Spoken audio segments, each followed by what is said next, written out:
आप सभी का स्वागत है मेरे YouTube channel actor craft teaching में, जिसे कहते हैं एक्ट। जी हाँ, जिंदगी के हर मोड़ पे हम कहीं ना कहीं छोटी मोटी एक्टिंग करते जरूर हैं, क्योंकि झूठ बोलने के लिए भी एक्टिंग चाहिए। सच बोलने के लिए तो खैर जरूरत नहीं है, लेकिन झूठ का मतलब ये नहीं कि कुछ गलत। हाँ, किसी की तारीफ कर रहे हैं तो थोड़ी सी एक्टिंग चाहिए, और कभी किसी चीज के बारे में हमें बताना है, प्रेजेंट करना है, तो थोड़ा सा प्लस माइनस करके बोलते ही हैं। लेकिन जीवन के हर मोड़ पे एक्टिंग पर्सनालिटी में बहुत मदद करती है।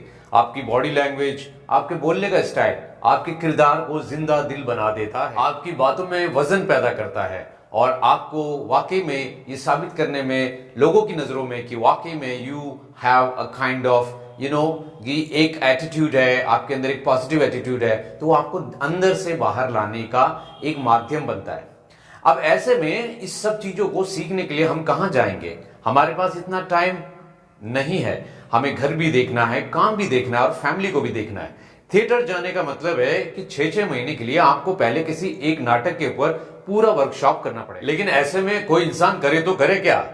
हाँ, आप मेरी तरह YouTube में थोड़े बहुत चीजों को समझ के कर सकते हैं, घर पे भी अभ्यास कर सकते हैं। देखिए, हम बात करेंगे कि ऐसे कौन से मंच है जहां पे लोग सीखने जाते हैं। दिल्ली में आपको वैसे ही पता है, आजकल तो जो सिनेमा बनने लगा है उसमें कमर्शियल कम हो गया है और कैरेक्टर को ज्यादा वैल्यू देने लगे हैं। पहले की फिल्में ऐसे होती थी कि हीरो के बेसिस पे बनाई जाती थी, कि जो हीरो दिखने में सुंदर होगा, बहुत ज्यादा उसकी पर्सनालिटी होगी, तो लोग उसे देखने आएंगे।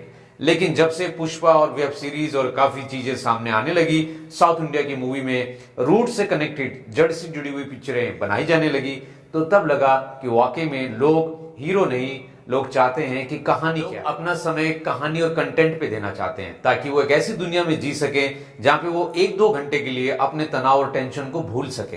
तो ऐसा मनोरंजन देना ही एक एक्टर का काम है, कि वो लोगों के तनाव को कुछ पल के लिए दूर कर सके और अपना योगदान दे। हमारी हिंदी फिल्म इंडस्ट्री के अंदर सबसे बड़ी बात यह है कि मैं बहुत सी शूटिंग्स में गया हूं, जहां मैंने देखा है कि वहां पे असिस्टेंट डायरेक्टर जो भी होते हैं, क्रू मेंबर्स होते हैं, या जो भी डायरेक्टर के साथ लगे होते हैं, और जो साइड में फोटोज ले रहे होते हैं, वो सब के सब इंग्लिश में बात करते हैं। आप उनसे कुछ हिंदी में पूछो, वो आपको आंसर इंग्लिश में देंगे। तो कभी कभी ऐसा लगता है कि पिक्चर हिंदी में बन रही है कि इंग्लिश में, समझ में नहीं आता। हीरो हो या हीरोइन, हर कोई इंग्लिश में ही इंटरव्यू देता है। भाई ऐसा क्यों? आखिर इंसान को यह सोचना चाहिए कि भाई वहां पे जो पिक्चर बन रही है, जो चीज हो रही है, जो किरदार निभा रहे हैं, वो हिंदी के डायलॉग्स क्यों बोल रहे हैं। और तो और हिंदी के डायलॉग भी इंग्लिश में होते हैं। जी हाँ, आप यानी AAP हिंदी में नहीं मिलेगा आपको, देवनागरी लिपि में नहीं मिलेगा आपको, रोमन लैंग्वेज में मिलेगा। तो इतना ज्यादा इन्फ्लुएंस हो गया है हिंदी फिल्म इंडस्ट्री में इंग्लिश का, जिसकी वजह से कुछ रिजल्ट आप देख ही रहे हैं। तो इसलिए साउथ इंडिया में ऐसा होता है, हमारे ही भारत का हिस्सा है वो भी, तो इसलिए दूसरे राज्यों के अंदर जब फिल्में बनाई जाती है जैसे साउथ में, तो उसमें क्या होता है, लोग जुड़े होते हैं अपनी लैंग्वेज के साथ। अगर कोई क्रू मेंबर हो, स्टार हो, डायरेक्टर हो, वो सभी एक ही लैंग्वेज में बात करेंगे। तमिल है तो तमिल में ही वहां पूरी शूटिंग में बातचीत चलेगी, तेलुगु है तो तेलुगु में ही सारे लोग बात करेंगे। एक्टर चाहे कितना भी बड़ा क्यों ना हो, वो तेलुगु में क्वेश्चन पूछेगा और तेलुगु में आंसर मिलेगा। और इसी तरीके से मराठी है तो मराठी इंडस्ट्री में मराठी में ही बात करेंगे, केरला है तो केरला लैंग्वेज में बात होगी। तो हिंदी फिल्म इंडस्ट्री का कुछ हॉलीवुड वेस्टर्नाइज का इफेक्ट इतना ज्यादा हो गया कि कहानी में कुछ ऐसा, मतलब रिच हीरो सिल्वर स्पून लेता हुआ, चांदी की चम्मच से पैदा हुआ, कुछ थोड़ा बड़ा बड़ा के दिखाया जाता है। आमतौर पे लोगों को स्टोरी ऐसी चाहिए जो एक अपने आप से लोग जोड़ सके, तो वो स्टोरी के लिए लोग तरसते हैं। तो खैर, इसमें स्टोरीज के साथ अब हम आगे बढ़ते हैं कि कितने तरह के किरदार होते हैं जिसको कि इमोशंस यानी फीलिंग्स को दिखाया जाता है। वैसे तो लोग कहते हैं कि 9 रस होते हैं। एक्चुअली में यूट्यूब में इस तरह से ज्ञान दिया जाता है एक्टिंग का, वो सही नहीं है। एक्चुअल में नाट्य शास्त्र के अनुसार केवल 8 रस होते हैं। अब 3 रस और जुड़ चुके हैं, जिसे 11 कहते हैं। तो इन सब की डिटेल हम नेक्स्ट वीडियो में डिस्कस करेंगे। अब हम बात करेंगे कि हमारे माध्यम क्या क्या होते हैं जिसमें कि इस मंच में हम कुछ सीख पाते हैं। जैसे कि हम जानते हैं कि थिएटर दिल्ली में बहुत फेमस है, मंडी हाउस में NSD। जी हाँ, वहां से बड़े बड़े कलाकार निकले हैं। और उसके बाद आता है श्री राम सेंटर, जो कि प्राइवेटाइज्ड है, वहीं के एल्यूमिनी मिलके उसको चलाते हैं, ऐसा जैसे मैंने सुना है। बाकी दूसरे प्राइवेट भी ऐसे ग्रुप्स हैं जो कि थिएटर अपना चलाते हैं, ग्रुप बना के। खैर, और दूसरी बात, मुंबई में पृथ्वीराज थिएटर, लखनऊ में भी NSD खुल चुके हैं। काफी राज्यों में भी कुछ थिएटर्स के धीरे धीरे अब रियल एक्टिंग की तरफ, रियल कैरेक्टर को परिभाषित करने के लिए लोग पसंद करने लगे हैं, रादर देन एक हीरो माइंडेड सिंगल हीरो के ऊपर पिक्चर इतनी नहीं चलती जितनी कंटेंट के ऊपर अब चलने लगी है। तो आगे बढ़ते हैं। इससे अलग हटके आपने कभी सुना होगा पहले एक जमाने में, जैसे कि नुक्कड़ नाटक। जी हाँ, नुक्कड़ नाटक आज भी है, पहले भी था। इसी के ऊपर आज हम डिस्कस करेंगे। जो आर्टिकल आया है नवभारत टाइम्स में, उसको मैं रीड करूंगा। हाँ, एक बात और बताना चाहता हूं मैं आपसे कि जब भी अगर आपको कैमरे के सामने बोलना होगा या कुछ भी थिएटर कर रहे हैं, आप कैमरे के सामने एक्टिंग कर रहे हैं, कहीं भी आपके शब्दों का उच्चारण बहुत साफ होना चाहिए। इसके लिए प्रैक्टिस कैसे करें, आज हम पहली प्रैक्टिस शुरू करेंगे रीडिंग करते हुए पढ़ने का अभ्यास। एकदम स्पीड में पढ़ना है, साफ पढ़ना है और समझ में भी आए, ऐसा हमें रीडिंग की हैबिट बढ़ानी है।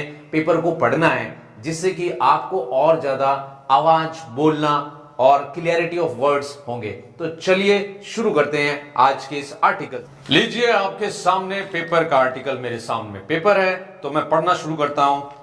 सफदर ने छोटे नुक्कड़ नाटकों की राह दिखाई। जी हां, सफदर इनका नाम है जिन्होंने नुक्कड़ नाटकों को आगे बढ़ाया। हिंदुस्तान में जन नाट्य मंच यानी जन्म एक तरह से नुक्कड़ नाटक का पर्याय है, जिसके केंद्र में रंगकर्मी सफदर हाशमी यानी 1954 से 1989 तक रहे हैं। दिल्ली स्थित रंगकर्मियों के इस समूह ने पिछले 50 वर्षों में 100 से अधिक नाटकों का देश विदेश के दर्शकों के बीच मंचन किया है। हबीब तनवीर, अनुराधा कपूर, M.K. रैना आदि भी इससे जुड़े रहे हैं। पिछले दिनों ख्यात रंगकर्मी और जन्म के अध्यक्ष मल्लेश्वरी हाशमी से अरविंद दास ने इस समूह की यात्रा सफदर हाशमी, प्रतिरोध की संस्कृति और युवा कलाकारों के बारे में बातचीत की। प्रस्तुत है इसके कुछ मुख्य अंश जो इसमें दिए गए हैं।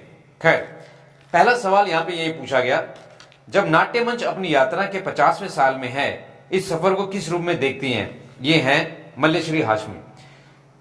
तो जो इन्होंने पूछा है मल्लेश्वरी हाशमी ने, तो ये बता रही हैं कि मैं लगातार ये सोचती रही हूं कि ये 50 साल का सफर कैसे मुमकिन हुआ, क्योंकि हम तो एक बहुत छोटी सी मंडली है नुक्कड़ नाटक की। हमारे आगे पीछे कोई नहीं है, हमारे पास कोई फंड भी नहीं है, किसी का सहयोग नहीं है। मैं मानती हूं कि इस यात्रा के पीछे 2 कारण हैं। एक तो निरंतरता। जी हाँ, जीवन में निरंतरता किसी भी कार्य को लेके होनी चाहिए, और एक्टर्स को तो स्पेशली 24 घंटे में कम से कम नहीं तो 8, 10, 6 घंटा तो कम से कम वो किरदार के बारे में और चलते फिरते लोगों को ऑब्जर्व करके कुछ एक कैरेक्टर को फोकस करता रहे। चलिए आगे बढ़ते हैं। हम बिना रुके मेहनतकश कामकाजी दर्शकों के बीच नए नए कलात्मक नाटक लेकर गए। हम हमेशा नए दर्शक तक जाते हैं, साथ ही हमारे ग्रुप में नए साथी हमेशा जुड़ते रहते हैं। ये 150 नहीं होते, बहुत कम होते हैं। 7-8 लोग नाटक के लिए काफी होते हैं। इनमें सभी आयु वर्ग के लोग रहते हैं। हाँ, इसमें खुशी की बात यह कि नुक्कड़ नाटक में कोई ऐसी फिक्स आयु नहीं होती, कोई भी एज का आदमी इसमें ज्वाइन कर सकता है। ये कह रहे हैं कि ओके, नाटक के लिए ये चीजें हैं और सभी आयु वर्ग के हैं, और कोई जिंदगी भर के लिए नहीं रुकता है, आपके साथ जुड़ते हैं और वो दूसरे ग्रुप में चले जाते हैं। तो ऐसे ये चेंज होता रहता है। दूसरी बात यह है कि नाटक के लिए और भी चीजें जरूरी होती है, जैसे कि नए विचार, खुद की लोगों की ट्रेनिंग, विविधता और रचनात्मक रेंज भी जरूरी है। ऐसा नहीं कि हमारे सारे 125 के करीब नुक्कड़ नाटक धांसू रहे हैं, पर एक बेसिक जो कॉम्पिटेंट लेवल हमेशा हमने रखा है। बेहतरीन से बेहतरीन कलाकारों से अभिनय निकालने पर हम हमेशा जोर देते हैं, इनका ये कहना है। और बहुत सी बातें हैं, और एंड का मैं एक टाइटल ले लेता हूं, इसमें एक बहुत इंपॉर्टेंट टाइटल है जिसमें कुछ आर्टिकल का बीच का पॉइंट है। वर्ष 1978 के सितंबर में हम बात कर रहे थे कि कहां नाटक करें। ये 1978 से शुरू किया इन्होंने नुक्कड़ नाटक का। तब सफदर ने कहा था कि यदि हम बड़े नाटक नहीं ले जा सकते हैं तो छोटे नाटक लेकर जाएंगे जनता के बीच। ये बहुत प्रैक्टिकल सुझाव था, लेकिन छोटे नाटक मिलेंगे कहां, ये सवाल भी था। राकेश सक्सेना ने सफदर के साथ मिलकर एक रात में मशीन नामक नाटक लिखा। खैर, तो दोस्तों, इसमें तो बहुत से ऐसे आर्टिकल हैं जिसके साथ इंटरव्यू में उन्होंने बहुत से क्वेश्चंस पूछे हैं। हम इतनी डिटेल में नहीं जाएंगे, हम इतना समझ लेते हैं कि आज नुक्कड़ नाटक से आज हम ये मोबाइल की स्क्रीन पे आ चुके हैं, यानी कि डिजिटली हम लोगों से कनेक्ट होने लगे हैं।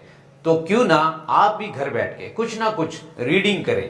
मैंने भी रोज एक आर्टिकल रीडिंग करके मैं बनाता हूं, वॉइस के साथ पॉडकास्ट करके डेली में डालता हूं, जिसमें कि स्पीकिंग ट्री के विचार होते हैं।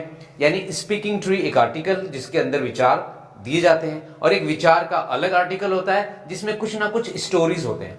तो इस तरह से इन चीजों को पढ़ के रिकॉर्ड करके जब हम करते हैं तो हमारी वॉइस वर्ड्स को बोलने की जो क्लियरिटी है वो बहुत, तो जब तक आपके शब्दों की क्लियरिटी नहीं होगी, लोगों तक वो चीज नहीं पहुंचेगी, तो पता कैसे चलेगा आपको कि आपकी आवाज, आपके बोलने का डिक्शन कितना क्लियर हुआ कि नहीं। तो मेहनत तो करनी ही होती है। इसी बहाने जब मैं कोई आर्टिकल पढ़ता हूं तो मुझे भी दिमाग में कई तरह की स्टोरीज बननी शुरू हो जाती है, जो मुझे इम्प्रोवाइजेशन करने में फ्यूचर में मदद कर सकती है। तो ये था आज का छोटा सा ज्ञान।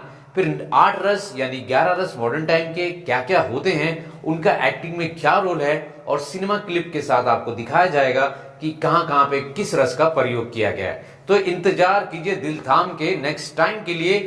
आपको घर बैठे ज्ञान मिलेगा, आप नाट्य शास्त्र के कुछ अंश भी समझेंगे जो संस्कृत में दिए गए हैं, और मैं कहूंगा कि आपको घर बैठे ये नॉलेज मैं देने की कोशिश कर रहा हूं। आप मुझे सहयोग कीजिए, मेरे चैनल को सब्सक्राइब कीजिए, लाइक कीजिए, और कुछ ना हो सके तो अपना केयर भी कीजिए और शेयर भी कीजिए दूसरों को, जिससे कि लोग सही तरह से घर बैठ के सही एक्टिंग को जान सकें, गंदी एक्टिंग से बचें, ओवर एक्टिंग, अंडर एक्टिंग से बच के एग्जैक्ट क्रिएट करना कैरेक्टर को, उसको जीना कैसे कहते हैं, और आवाज, भाषा, शब्दों का उच्चारण कैसे इंप्रूव करना है वो मैं पहले ही बता चुका हूं।